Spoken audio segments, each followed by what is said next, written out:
Në fund të vitit, shpesh bëjmë bilance ku gabova, çfarë mund kisha bërë më mirë. Në fillim të vitit ndërtojmë projekte dhe vendosim objektiva. Duhen arritur këto objektiva, duhet të përpiqemi më shumë.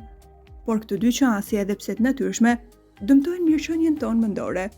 Njëra të mbush me vetkritike dhe fajsim për të kaluarën, tjetra të detyron të jetosh tërësisht për të ardhmen.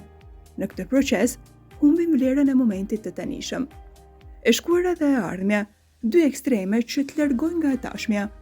Sa herë ndalemi të analizojmë vendimet tona, mendja jonë përshëndrohet te gabimet. Nuk duhet ta merrja atë vendim ose duhet të isha më i vendosur. Nga ana tjetër, të jetuarit me pritshmëri për të ardhmen të zhvesh nga bukuria e tashmes.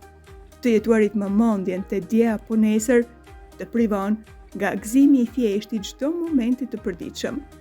E ardhmja, një fletë e bardhë.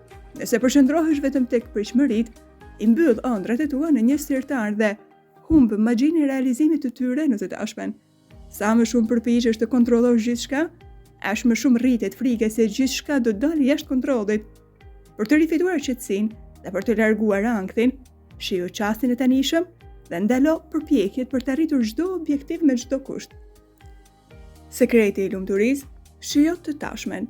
Nëse e lidh lumturinë vetëm me realizimin e synimeve, ajo do të mbetet gjithmonë e largët.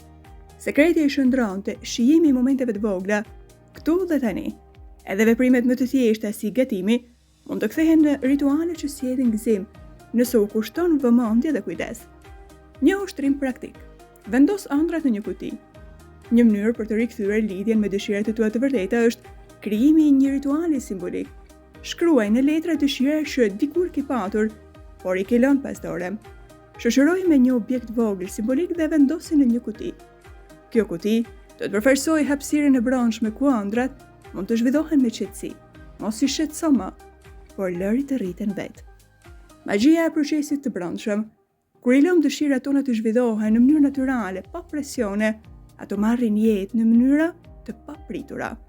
Sikurse një far ka nevojë për një kohë për të mbierë, edhe dëshirat e tua kërkojnë hapësirë dhe qetësi për të realizuar.